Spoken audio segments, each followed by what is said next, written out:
Welcome back to Scale with Benefits. My name's Jake. I'm an old 401k advisor. I've been helping employers for over a decade save for retirement and realize that most employees are struggling, not necessarily with how to operate and save for retirement and use their 401k.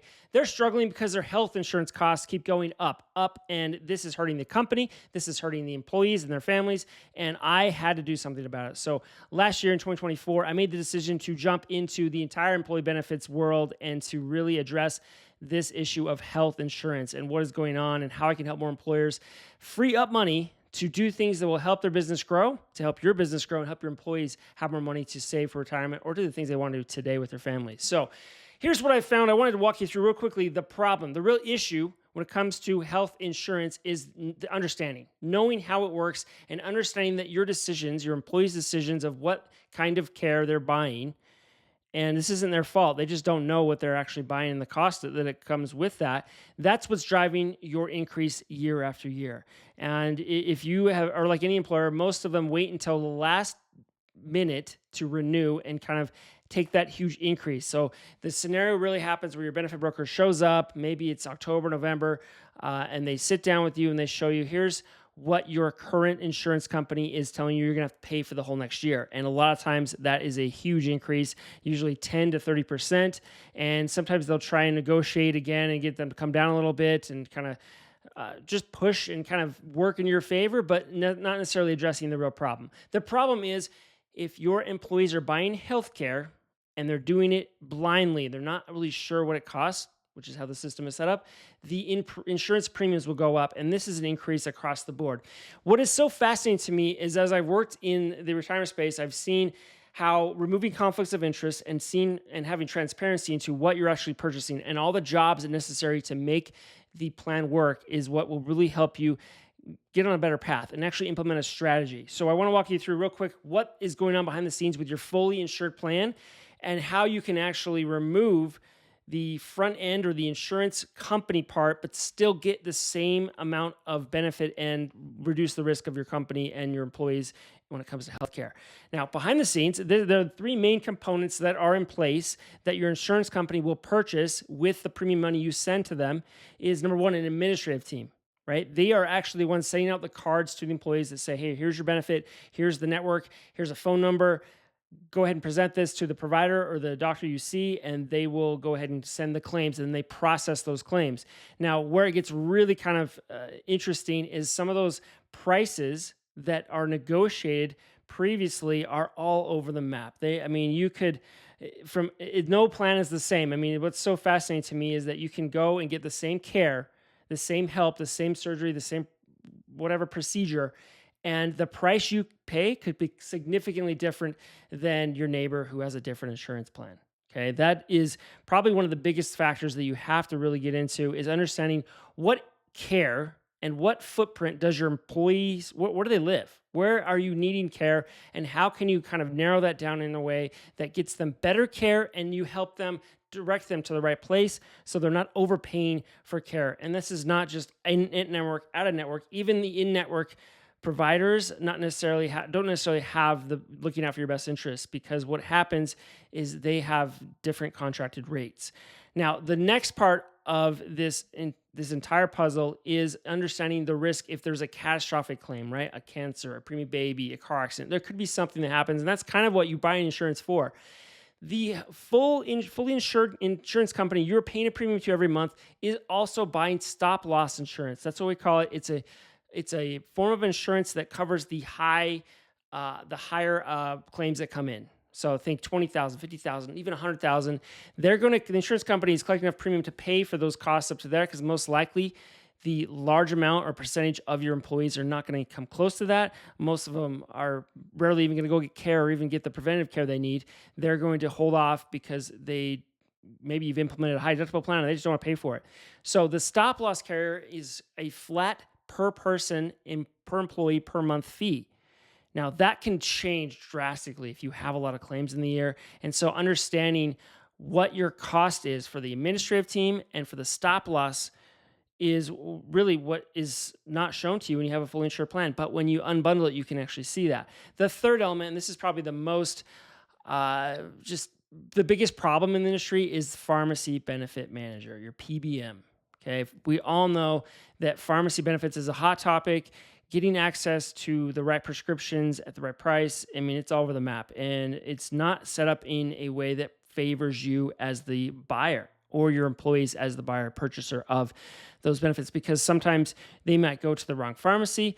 A lot of these insurance companies have purchase pharmacies, so they're trying to direct you to theirs. So they're trying to make money in every single element. Don't, and we shouldn't blame them. I mean, they're a business, right? That's the whole goal. The problem is it doesn't look out for your best interest. So what happens behind the scenes in a fully insured model is you've got an administrator, you've got a stop loss provider, and you've got a PBM. Those three elements you can actually go out and purchase on your own and remove that insurance company from the front end. And where this all comes together is that you have to fund an account, just like you're sending the money in an invoice that the insurance company sends you an invoice, you send them a check every month. Instead of sending that money off to the insurance company, you set it aside and you put it into an account specific for this. Now, you still have to make sure there's certain parts of the contracts, particularly with the stop loss vendor, to make sure that you limit your losses, because you could put yourself in a tough spot. But most companies, where they really mess this strategy up, is they do not fund that account separately. They think they just pay for the claims as they come in. And when a lot of claims come in randomly, you don't know what those are going to be and when they're going to hit, they don't have the money set aside to do it. So that's step number one, is understanding all the three partners and then making sure all the vendors, and making sure that you have that money set aside. Now, if this is interesting to you, if this is something that you've maybe heard about, or maybe you've started to watch some different YouTube videos about, it is not as complicated as you think. And most benefit brokers, unfortunately, try to scare you away from it because it is more work. There is more at play. There's more things that we have to do to make sure that all of these parties talk together and that we're able to reduce your risk and not put you in a spot where you find yourself not able to pay for the care that your employees are purchasing. But this essentially starts your company, your insurance costs at zero every month, right? You, instead of waiting all year to see what you're going to have to pay for another 12 months, every single month you're starting back over with zero claims, and you're going to see what happens that month, but you're going to set aside the money to do it. Now, the best part about that is possibly working over time, you can help your employees make better healthcare purchasing decisions, which will lead to a surplus or more money left in that account that you've been setting aside, kind of self-funding or self-insuring your company. And that is money you can use to reduce costs in the future, to do other things with, it's whatever you want to do.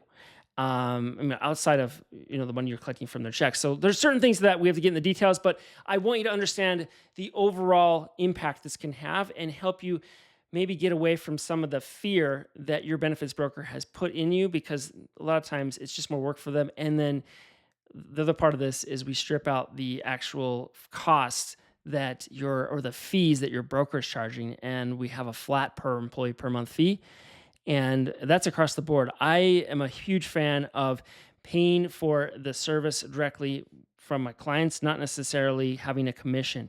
When you have a commission, it actually increases the rate more than whatever that percentage commission is, so it's not really dollar for dollar. And when you strip it out like that, what happens is you remove the conflict of interest. Most likely your benefits broker is paid more when your premiums go up. That's not really a good scenario. That means if you make bad decisions or you have an unhealthy year and your employees are going to the ER a lot and there's a lot of things going on, they're going to make more money. That's not a good partner. That's a bad partner. That's not what you want. You want to have their interests aligned with yours, and that interest should be to help scale and grow your company.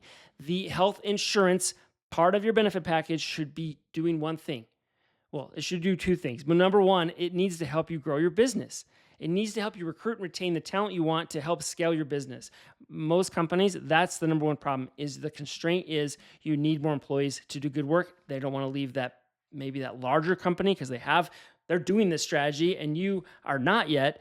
That's limiting you. So you need to put this in place so you cannot continue to throw money away to that insurance company who has made a great product, but is not really looking out for your best interest and has a conflict there. So secondarily, you want to make sure your employees are healthy and their family's taken care of and they can focus on the job you need them to do. So all of this is a win-win, and it is not something that can happen overnight. It's not just one form and it's a advisor change form and you just move forward. No, you've actually got to start now. So the best time that you should be looking at this strategy and understanding what it can do for you and your company, your employees, is early. First quarter, second quarter, way long before you're going to get into that renewal cycle, because at that moment, you're going to have a very limited time frame to make decisions, and you're going to have to kind of probably delay it a little bit. So I would encourage you, if this is something interesting to you, continue to watch, learn, dive into it, and understand the nuances of it. It's really not as scary as most brokers make it seem. They just don't necessarily want to put the work in for you to do it.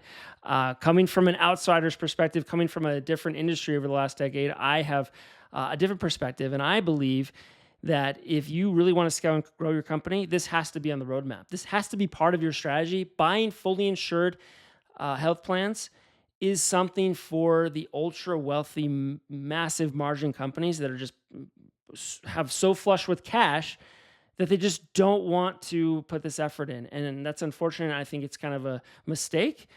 But those of you that that want to make an impact, particularly if you're in the CFO role and you are looking for ways to bring more value to your company, bring more values to your board and your just your team, and to show them that you're actually way more valuable and in huge amount of dollars, this is where I would start 100%, because it's one of the best ways that you can lock up just an overall improvement to the culture, an overall improvement to your recruiting availability to getting more talent. And then the savings can be drastic, especially as you continue down this path of educating and helping change the culture around insurance doesn't pay. You pay the insurance and then they pay for the healthcare you buy. Help your employees understand that. I'll continue to share the things I've learned. We'll dive more deep into very specific ways you can go about this so that you can learn from me, take it back to your benefits broker, ask them what to do.